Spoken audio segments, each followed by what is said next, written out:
नमस्कार, आप देखना शुरू कर चुके हैं विश्व परिवार चैनल। मैं हूं आपके साथ जवर।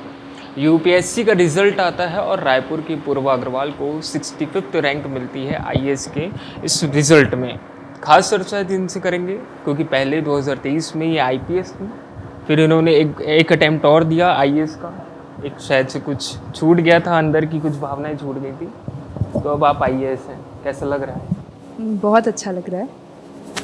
मैम, आईपीएस वो भी बड़ा पद होता है, एडमिनिस्ट्रेटिव में आने का क्या मोटिव है आपका? मेरा मोटिव यही था कि के लोगों की सेवा करूं और जो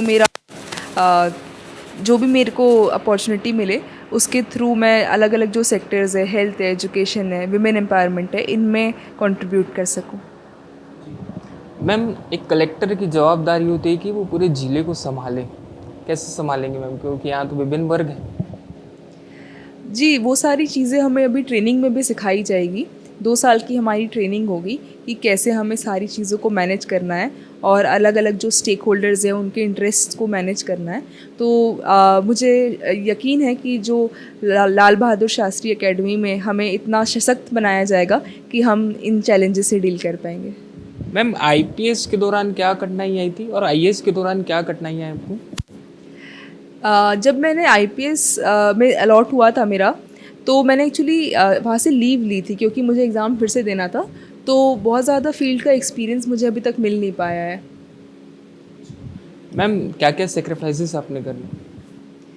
सेक्रीफाइसेस थोड़े बहुत तो लगते हैं कि अगर आपको पढ़ाई करनी है तो बाकी सारी चीज़ें थोड़ी सी कट डाउन करनी पड़ती है, पर मैंने ये इंश्योर किया कि मैं एकदम 100% किसी चीज़ को कट डाउन ना करूं और पढ़ाई के साथ साथ दोस्तों से मिलना जुलना और सीरीज़ देखना, ये सारी चीज़ें भी मैं बैलेंस करती थी ताकि मेरा मेंटल हेल्थ हमेशा पॉजिटिव रहे। मतलब पढ़ाई के साथ एंजॉय कर सकते हैं?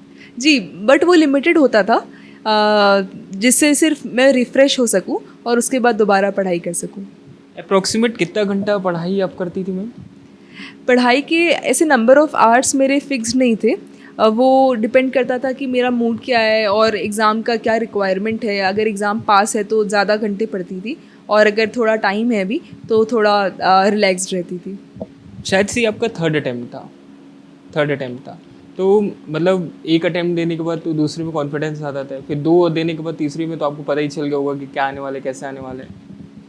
हाँ, थोड़ा कॉन्फिडेंस तो ज़रूर आता है, पर एग्ज़ाम का पैटर्न ऐसा है कि बहुत अनप्रिडिक्टेबल होता है और सिलेबस इवॉल्व करता है, करंट अफेयर्स ऐड होते जाते हैं और ये एग्ज़ाम ऐसा है कि एक बार अगर आपका सिलेक्शन हो भी गया तो फिर से अगर दोबारा एग्ज़ाम देना है तो आप डायरेक्ट इंटरव्यू नहीं दे सकते, आप लास्ट स्टेज पे डायरेक्ट नहीं पहुंच सकते, आपको फिर से सब लोगों के साथ प्रीलिम्स, मेंस और इंटरव्यू तीनों स्टेज देने पड़ेंगे। तो कठिन तो उतना ही सबके लिए है, चाहे कोई सिलेक्टेड कैंडिडेट हो, चाहे किसी का फर्स्ट अटैम्प्ट हो, चाहे थर्ड हो।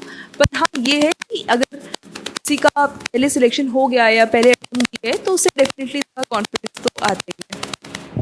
मैम, जैसे लगातार हम देखते हैं कि अभी यूपीएससी में जो बच्चे हैं वो बहुत ज़्यादा मात्रा में जा रहे हैं। मतलब एक फिक्स्ड रेशियो तो मुझे नहीं पता, लेकिन हाल ही में 1 लाख प्लस बच्चों ने यूपीएससी का एग्ज़ाम दिया था। उन स्टूडेंट्स को क्या कहना चाहेंगे जो फेल हो जा रहे हैं? मैं यही कहूँगी कि फेलियर से डिमोटिवेट ना हो। थोड़ा सा बुरा लगना तो लाजमी है और वो लगना भी चाहिए। अगर आपने मेहनत की है और उसका जो आप चाहते थे वो फल नहीं मिला तो थोड़ा बुरा लगना भी चाहिए। जैसे मेरा भी फर्स्ट अटेम्प्ट में क्लियर नहीं हुआ था, बट आप उस चीज़ को एज ए मोटिवेशन यूज़ करिए। जो आपकी मिस्टेक्स रह गई या जो गैप्स रह गए उनको नेक्स्ट अटेम्प्ट में फुलफ़िल करिए ताकि हर अटेम्प्ट में आपका कुछ ना कुछ इम्प्रूवमेंट ही हो। आपके इंस्पिरेशन कौन है मैम?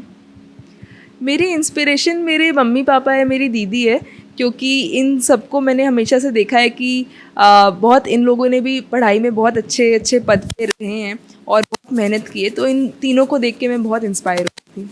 घर में सबसे ज़्यादा सपोर्ट किसका है? तीनों का ही मैं कहती हूँ कि मम्मी पापा और दीदी, ये तीनों मेरे प्रिपरेशन के ऐसे 3 पिलर्स थे जिनके बिना ये मेरी जो जर्नी है ये पॉसिबल ही नहीं होती और आज आप मेरा इंटरव्यू नहीं ले रहे होते शायद। इंटरव्यू सेक्शन जब हो रहा होगा तो आपको ऐसे कौन से सवाल पूछे गए कि हाँ इसमें थोड़ा फंस सकते हैं? नहीं, ऐसे तो बोर्ड बहुत आपको कंफर्टेबल कर देता है, वो कहीं आपको ट्रैप करने की कोशिश नहीं करता है। पर हाँ, ओपिनियंस पूछते हैं आपके, जैसे मुझसे पूछा गया था कि ग्लोबल इकोनॉमिक सिनेरियो को आप कैसे देखते हैं आगे आने वाले 1 साल में। और फिर प्रेसिडेंट ट्रंप की टैरिफ पॉलिसी पे भी क्वेश्चंस हुए थे, एमएसपी की लीगलाइजेशन पे भी क्वेश्चंस हुए थे। तो इन सब चीज़ों पे उन्होंने ओपिनियन मांगे थे, पर कहीं ऐसा इंटेंशन नहीं था कि मुझे ट्रैप करना चाहते हैं। आईएएस में कौन है आपका इंस्पिरेशन? आईएएस में मैं जितने भी हमारे अभी अधिकारी है जो सेवा दे रहे हैं, उन सभी से इंस्पायर होती हूँ। खासकर छत्तीसगढ़ के जो अवनीश शरण सर हैं, उनसे बहुत मोटिवेशन मिलती है, क्योंकि वो अपने सोशल मीडिया हैंडल्स पे बहुत लोगों को, हम जैसे कैंडिडेट्स को मोटिवेट करते हैं कि अगर वो कर सकते हैं तो कोई भी कर सकते हैं। तो उनसे बहुत मोटिवेशन मिला। आपने सेल्फ स्टडी की थी कि कोचिंग क्लास वगैरह कुछ अटेंड किया? मैंने दोनों का मिक्स था। तो कुछ कुछ कोचिंग इंस्टीट्यूट्स का भी मटेरियल रेफ़र किया था, जहाँ पे जितनी ज़रूरत लगी उसके हिसाब से। क्या छत्तीसगढ़ में यूपीएससी की प्रिपरेशन करना इजी है?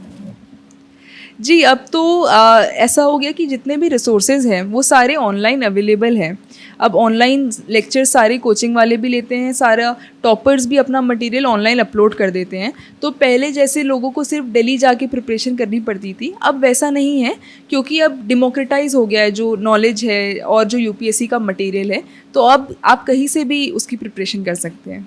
जी, चलते चलते एक अंतिम सवाल आपसे लेते हुए चलूँगा। अब तो आप आईएएस कलेक्टर बन गई हो, सबसे प्रथम काम आप क्या करेंगे as a collector? As a collector मेरा सबसे फर्स्ट स्टेप यही होगा कि जितने भी डिपार्टमेंट्स मेरे अंडर हैं, मैं इंश्योर करूँ कि उनकी फंक्शनिंग प्रॉपरली हो, और जो लोग मेरे डिस्ट्रिक्ट में आते हैं उनकी मैं अपलिफ्टमेंट और डेवलपमेंट के लिए काम करूँ, और उनके जो ग्रीवेंसेस हैं उनको केयरफुली हैंडल करूँ। तो आज हमारी खास चर्चा हुई यूपीएससी की 65th रैंक आई पूर्व अग्रवाल, जो कि छत्तीसगढ़ से बिलोंग करती हैं। इन्होंने कहा कि प्रथम काम ये करेंगे कि अपने अंडर आने वाले सारे विभागों की फंक्शनिंग ठीक की जाएगी, और इनकी जो मोटिवेशन थे इनकी फैमिली थी। विश्व परिवार चैनल के लिए मैं जय वाधवा, रायपुर।